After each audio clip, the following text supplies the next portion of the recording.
Naging malang puso nga napsayan pagabrihan klase ay Ilaruman Schools Division of Eastern Samar kakulop nga adlaw. Inen malipay nga kumpirmar ni Assistant Schools Division Superintendent Dr. Raymond Capacity katapos niya personal nga paglibot ng pagmonitor ang mga eskwelahan hanorte nga sur nga dapitan probinsya. Sumalakan Dr. Capacity naging huge success at tunsyahan nga adlawhan klase tungod ang dako nga porsyento ang mga estudyante tikang hangatanan nga level ang nagkasulod ay ratag sa tagsa nga classroom. Gindayo gihapon ang opisyal aton malimpyo, maayos ng taluwas ng mga eskwelahan nga naging andam mapag-akomodaran kabataan.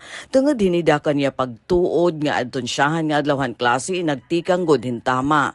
Ngani para masiguro nga walay magiging problema aton opening of classes, nagpadaraan isdiyo ang mga monitoring team tika nga School Governance and Operations Division ngan Curriculum Implementation Division. Dakan nahibulig hini nga mga grupo hapag atubangan magderudilay nga isyu ang mga eskwelahan nga napag-orientan komunidad may unong haton bago nga mga pulisiyahan departamentohan edukasyon labi na aton bay na 3-term school calendar ngan ang gimparigon nga senior high school program. Hakatapusan nagpaabot ni Dr. Capacity haton niya dako nga pagpasalamat ng kalipay nga aton mga school head, mga magturutdongan mga estudyante habugos nga dibisyon.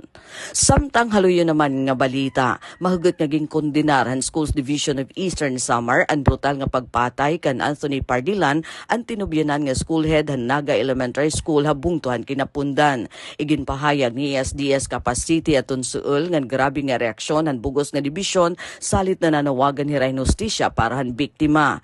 Iginpaabot gihapon han opisyal aton niya personal nga pagduyog han kasubanan nga tuhan pamilya han biktima dengan aton pagsaysay nga bugos nga DepEd Eastern Samar Division inya na ada hadako nga pagbido tungod han tigda nga kawarahan ira kaupod sa serbisyo.